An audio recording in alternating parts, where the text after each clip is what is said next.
Hello বন্ধুরা, সবাই কেমন আছেন? আশা করি ভালো আছেন। আমিও ভালো আছি। আপনাদের কাছে আরেকটি ভিডিও শেয়ার করতে যাচ্ছি। আমি তেমন ভিডিও ভালো করে করতে পারি না, তারপরে মাঝে মধ্যে একটু শেয়ার করতে ইচ্ছা হয়। আমরা সবাই মিলে চলে যাচ্ছিলাম আমার পিসির বাড়িতে। এই গ্রামটা আমার আসলে অনেক ভালো, ছোটোবেলা থেকে অনেক ভালো লাগে। বিয়ের পরে এই প্রথম যাচ্ছি আমার পিসির বাড়িতে। আসলে গ্রামের চারিদিকে সবুজ মাঠ, তারপর বাড়িঘর, সেখানে মণিপুরি বস্তি, বাগান, অনেক জায়গাটা অনেক সুন্দর। আমার কাছে অনেক ভালো লাগে।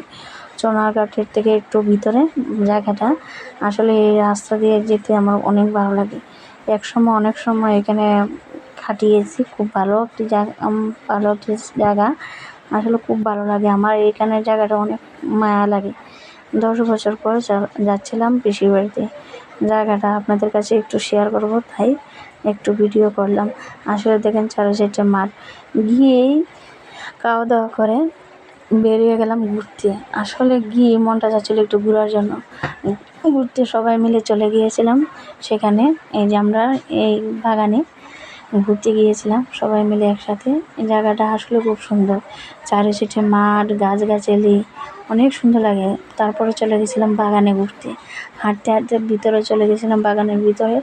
সবাই মিলে খুব আনন্দ উল্লাস করে, এই যে দেখেন সবাই মিলে চারিদিকে চা পাতার বাগান, খুব ভালো লাগছিল।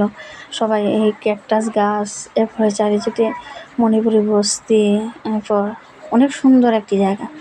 মাটির ঘর সবগুলো মিলিয়ে খুব সুন্দর একটি পরিবেশ ছিল। আমার খুব ভালো লাগছিল জায়গাটা দেখে। আসলে আমার ইচ্ছে হচ্ছিল আপনাদের কাছে শেয়ার করি। তারপর বাগান থেকে চলে এসেছিলাম মন্দিরে। মন্দিরটা দেখে মনটা ভরে গিয়েছিল, অনেক সুন্দর। বাগানের ভিতরেই ছিল মন্দিরটা। এখানে প্রসাদ খেয়েছিলাম। তারপর আস্তে ধীরে বাড়িতে ফিরেছিলাম। বাড়িতে ফিরতে ফিরতে সন্ধ্যা হয়ে গিয়েছিল। এই সন্ধ্যার সময় আমরা সবাই মিলে একসাথে আবার বাড়িতে ফিরছিলাম। এই যে পথ দিয়ে হাঁটছিলাম, অনেক ভালো লেগেছিল।